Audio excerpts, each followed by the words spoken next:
ಇದು Saturday morning ಬಂದು ಇವಾಗ 7 o'clock ಆಗಿದೆ.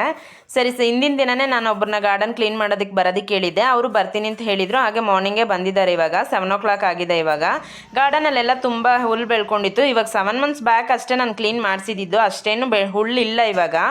ಸೊ ಇರೋ ಹುಲ್ಲನ್ನು ಮಳೆಗೂ ಮುಂಚೆ ಕ್ಲೀನ್ ಮಾಡಿಕೊಂಡ್ರೆ ಗಾರ್ಡನ್ ಸ್ವಲ್ಪ ಕ್ಲೀನಾಗಿರುತ್ತಲ್ವ, ಜಾಸ್ತಿ ಹುಲ್ಲು ಬರಲ್ಲ. ಸ್ವಲ್ಪ ಸ್ವಲ್ಪ ಬಂದಾಗ ಕ್ಲೀನ್ ಮಾಡಿಸ್ಕೊಂಡ್ಬಿಡ್ಬೇಕು, ಆವಾಗ ನಮಗೆ ಹೆವಿ ಅನಿಸಲ್ಲ. ಈವ್ನಿಂಗ್ ಟೈಮ್ ಮಕ್ಕಳನ್ನೆಲ್ಲ ಕರ್ಕೊಂಬಂದು ಇಲ್ಲೆಲ್ಲ ಆಟಾಡ್ಸ್ಕೊಂಡಿರ್ತೀನಲ್ವ, ಹುಳಗಳೆಲ್ಲ ಓಡಾಡೋದ್ರಿಂದ ಸ್ವಲ್ಪ ಭಯ ಅನಿಸುತ್ತೆ. ಅದರಿಂದ ಸರಿ ಮಳೆಗೂ ಮುಂಚೆನೇ ಕ್ಲೀನ್ ಮಾಡಿಸ್ಕೊಳ್ಳೋಣ ಅಂತ ಮಾಡಿಸ್ತಾ ಇದ್ದೀನಿ. ಇವಾಗ ಮಾಡಾದ್ಮೇಲೆ ನೋಡಿ ಎಷ್ಟು ಚೆನ್ನಾಗಿ ಕಾಣಿಸ್ತಾ ಇದೆ ಅಂತ. ಗಾರ್ಡನ್ ಯಾವಾಗಲೂ ಕ್ಲೀನಾಗಿರೋದ್ರಿಂದ ನಮಗೂ ಒಂದು ಸ್ವಲ್ಪ ಮೈಂಡ್ ಫ್ರೆಶ್ ಆಗಿರುತ್ತಲ್ವ ನೋಡೋದಕ್ಕೂ.